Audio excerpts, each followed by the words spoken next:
به نام خداوند جان و خرد کز این برتر اندیشه بر نگذرد. خداوند نام و خداوند جای، خداوند روزیده رهنمای.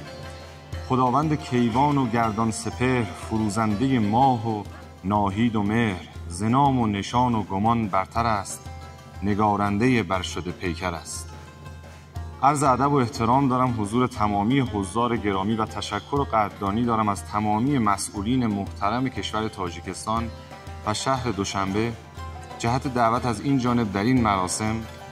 حسن صدیدی هستم، رئیس انجمن صنفی شرکت‌های گردشگری استان خراسان شمالی از کشور جمهوری اسلامی ایران.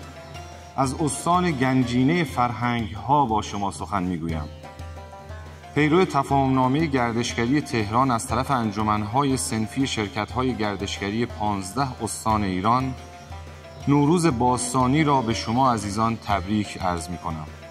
نوروز، این مراسم باستانی، آغاز بهار و زندگی جدید از هزاران سال پیش موجب وحدت، همدلی و همبستگی میان تمامی اقوام و پارسی زبانان دنیا می باشد.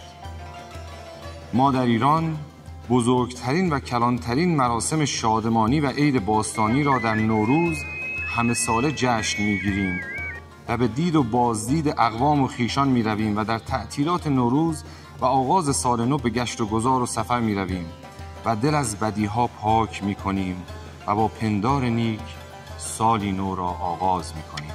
و اکنون خرسند هستیم که روابط میان کشورهای پارسی زبان، جمهوری اسلامی ایران و جمهوری تاجیکستان بیش از پیش گسترش یافته و در آینده نزدیک با لغو روادید بین دو کشور تبادل گردشگر نیز افزون خواهد شد و امیدواریم و با ارتباط بیشتر و همکاری‌های مشترک بین نمایندگان شرکت‌های گردشگری ایران و تاجیکستان تبادل گردشگر بیش از پیش شود و با کمال میل در این مسیر گام برمی‌داریم و تمام تلاشمان را خواهیم کرد که تاجیکستان مسیری جدید و بسیار جذاب برای گردشگران ایرانی باشد.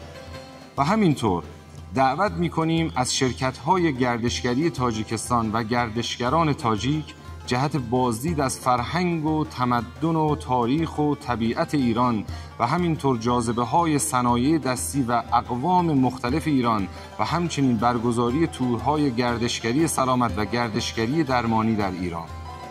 ما همه ساله در استان خراسان شمالی با همکاری اداره کل گردشگری استان و استانداری و شهرداری‌های استان خراسان شمالی تورهای روزانه نوروزی رایگان برای گردشگران برگزار می‌کنیم و در جهت توسعه روابط گردشگری ایران و تاجیکستان از نمایندگان شرکت سومون تراول در قالب تور آشناسازی و اینفوتور دعوت می‌کنیم از جاذبه‌های گردشگری 5 استان میزبان شما در استان‌های خراسان بزرگ، خراسان شمالی، خراسان رضوی و خراسان جنوبی، استان فارس و شیراز و استان خوزستان دیدن نمایند و با توسعه روابط دوجانبه و گسترش و توسعه همکاری‌های مشترک در خصوص تبادل گردشگر بین دو کشور بیش از پیش گام برداریم.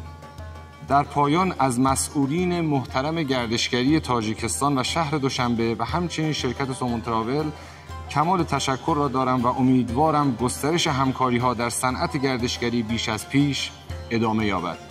هر روزتان نوروز، نوروزتان پیروز.